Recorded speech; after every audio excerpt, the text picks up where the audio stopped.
Olá, Fabrício Venâncio aqui. Seja muito bem-vindo ou muito bem-vinda a esse vídeo. E nesse vídeo eu vou conversar com você sobre Jesus e a lei da atração. Primeiro, por que eu resolvi fazer esse vídeo? Para algumas pessoas que eu atendo, ou algumas pessoas que deixam comentário aqui nos vídeos, eu percebo que algumas delas não têm resultados. E um dos motivos de não ter resultado é uma resistência religiosa, vamos dizer assim, né? Especialmente aí no caso, se a pessoa é de uma religião cristã, às vezes quando se fala em lei da atração, até o próprio filme O Segredo, né? Às vezes ele passa algumas imagens ali que parece que tem um misticismo ali no meio, uma coisa meio oculta. E esse tipo de pensamento, né? Se uma pessoa é cristã e ela acha que tem alguma coisa de errado ali, a mente dela vai criar um bloqueio e ela não vai conseguir absolutamente nenhum resultado com a lei da atração. Então por isso que eu resolvi fazer esse vídeo, para mostrar para você que relação que existe, né? Será que Jesus ele já falava sobre o que hoje é conhecido como lei da atração? E a verdade é que sim, tá? Eu separei aqui 5 relatos, são dezenas, tem mais do que isso, mas acho que os 5 aqui já dá para tirar qualquer dúvida com relação a isso, tá? Então, para a gente lembrar, basicamente, o conceito da lei da atração se você crer em alguma coisa, que alguma coisa vai acontecer, aquilo acontece. Ou seja, se você tiver fé em algo, aquilo acontece. Basicamente é isso, né? Tudo que você fala sobre a lei da atração pode se resumir nessa frase. Então eu separei aqui 5 passagens, né, onde isso fica muito claro, tá, na vida de Jesus. E a primeira que eu separei aqui foi de uma cura que ele fez a uma mulher que sofria com fluxo de sangue, né? Então, o relato lá diz que a mulher sofria há 12 anos com um fluxo de sangue contínuo, né? Essa mulher se aproximou de Jesus, né, e tocou nele, né? E aí, Jesus, está descrito lá em Lucas 8,48, né? E aí, Jesus falou: filha, a tua fé te fez ficar boa, vá em paz. Então, nitidamente, ele mostra que a fé daquela mulher, porque é claro, né? Ele teve toques ali de todas as partes, até os discípulos dele, né? Quando ele pergunta: quem tocou em mim? Os discípulos falam assim: mas mestre, como assim? Todo mundo está te tocando aqui, como é que quem te tocou? Né? Mas ele percebeu que aquele toque foi um toque de fé, vamos dizer assim. E a fé dessa mulher fez com que ela ficasse boa. O segundo relato também é um relato de cura, que foi a cura de um cego, né? Então, Jesus estava chegando em Jericó e tinha lá um cego mendigando, né? E aí, havia ali uma multidão, né, seguindo Jesus, e o cego foi e perguntou o que estava acontecendo, né? Quando eles explicaram para ele que era Jesus e que ele fazia curas e tal, o cego foi e gritou para ele, né? Olha, tem misericórdia de mim. E aí, Jesus mandou chamar o cego e curou esse cego. E ao curar, Jesus falou as palavras que está lá em Lucas 18:42, né? Jesus falou assim: recupere a visão, a tua fé te fez ficar bom. Então, seguindo a mesma linha, ele fala também do homem, para esse homem, que a fé dele fez com que ele fosse curado. E o terceiro relato é um relato também bem conhecido, mas aí já vamos dizer assim, de uma fé negativa, entre aspas, né? Vamos colocar desse jeito, que é com relação a Pedro, né? Então, esse é um dos relatos mais conhecidos quando se menciona a fé, né? Então, o relato diz que Pedro vê um homem andando sobre as águas, ele fica ali com medo, mas quando ele pergunta, né, quem que é o homem fala, se identifica como Jesus. Pedro fica ali meio desconfiado, mas mesmo assim ele entra no mar e começa a andar em direção a Jesus, né? Só que aí ele olha para o lado, vê a ventania, vê enfim, a chuva, o trovão, fica com medo e aí ele começa a afundar, né? E quando Jesus vê ele afundando, Jesus segura ele, né, e fala: homem de pouca fé, por que você cedeu à dúvida? Né? Isso está lá em Mateus 14:31. Então, esse relato mostra claramente como que se Pedro tivesse continuado com fé, ou seja, se ele não tivesse olhado as condições externas ali, ele ia continuar andando até chegar em Jesus tranquilamente. Só que como ele duvidou, como ele ficou com medo, ele começou a afundar, né? E essa afirmação de Jesus mostra isso muito claramente. Beleza, mas aí todos esses três primeiros relatos, né? Você pode pensar assim, beleza, Fabrício, mas isso era Jesus, ele conseguia isso porque ele era diferenciado, ele era o Filho de Deus, ele tinha poderes sobrenaturais. Agora, os outros relatos aqui que eu separei, acho que tira um pouco dessa crença, né? Dessa limitação que pode ser que você tenha com relação a isso, né? Primeiro, lá num relato de Mateus 7, 8, né? Lá é dito assim: persistir em pedir e lhe será dado, persistam em buscar e acharão, persistam em bater e lhe será aberto, pois todo recebe, e todo aquele que busca acha, e todo aquele que bate se abrirá. Então aqui nesse relato não existe a palavra fé aqui, mas é muito claro isso, né?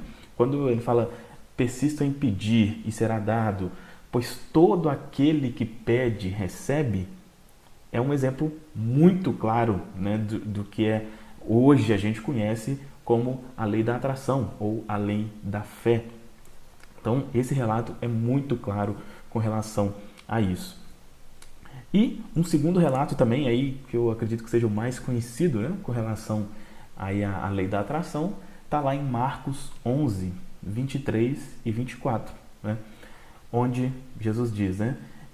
Quem disser este monte, levante-se e jogue-se no mar, e não duvidar no coração, mas tiver fé em que aquilo que disser vai acontecer, assim acontecerá. Por isso eu lhes digo, todas as coisas que pedirem oração, tenham fé, essa é a parte mais importante, né? Tenham fé em que já as receberam e as terão. Então, esses dois versículos mostram claramente que a questão relacionada à lei da atração ou poder da fé não era somente relacionado a Jesus, né? Não é que somente ele conseguia fazer as coisas. Até tem outros relatos, né, onde ele diz que para os discípulos, né, que eles poderiam fazer coisas maiores do que ele, né? Será que ele estava relacionando alguma coisa relacionada à cura, alguma coisa assim? Pode ser. A gente não sabe exatamente o que ele queria dizer com isso, né? Mas fato isso existe e não é uma coisa que acontecia apenas no passado. Isso acontece, todos esses versículos se aplicam perfeitamente à situação, né, de hoje, ao que a gente tem hoje, tá? E eu separei um outro, vamos dizer assim, um versículo bônus aqui, que é para esse versículo. Se você entender esse versículo, você entende tudo relacionado à lei da atração nesse pequeno versículo, tá? Que está lá em Mateus 25, 29, né? Então, só para contextualizar aqui, nessa ocasião desse versículo, Jesus ele fez ali uma ilustração, né? Ele falava muito por ilustração, e ele fez a ilustração dos talentos, né? Falar que um homem rico foi viajar e ele deu tantos talentos para um, tantos para outro, tantos para outro. Aquele que ele deu, acho que 100, né? Teve mais, enfim, o que teve 70 duplicou, o 60, né? Duplicou, enfim. E teve um escravo lá que recebeu um talento só e escondeu aquele talento, né? Mas isso é só para contextualizar. E aí, esse versículo, ele explica, ele está dentro desse contexto, mas ele explica detalhadamente como funciona a lei da atração, como funciona o universo, tá? Lá, Mateus 25, 29, diz assim, olha: pois todo aquele que tem, mais será dado, e ele terá abundância. Mas daquele que não tem, até mesmo o que tem será tirado. Olha só a profundidade desse versículo e como que ele parece completamente sem lógica. Isso é uma coisa que, se a gente for analisar friamente, vamos dizer assim, é uma coisa muito injusta, né? É muito falado, por exemplo, o rico fica mais rico, o pobre mais pobre, e isso parece, né, ter uma conotação de injustiça ali, mas é exatamente assim que o universo funciona, né? É claro que quando Jesus fala isso aqui, não é Deus, vamos dizer assim, o Deus que a gente imagina, né? Será que o Deus que às vezes as religiões ensinam, será que ele faria isso? Ele daria muito a uma pessoa que já é rica e uma pessoa que é pobre, ele não daria nada? Isso não faz o menor sentido. Então, isso está se referindo a como funciona o universo. Tá? E é exatamente assim. Se você entender isso, você entende tudo relacionado à lei da atração. Ou seja, sempre que você emanar sentimento de escassez, de que eu não tenho, é o que diz aqui, olha, até mesmo o que tem vai ser tirado, porque você tá colocando como se não tivesse, então até o que não tem será tirado. Porém, a pessoa que emite sentimento de que tem, ela vai ter cada vez mais, tá? Então, em resumo, qual que era o meu objetivo aqui com esse vídeo, né? Primeiro, realmente mostrar que não existe nada de misticismo, de ocultismo relacionado a essa questão da lei da atração.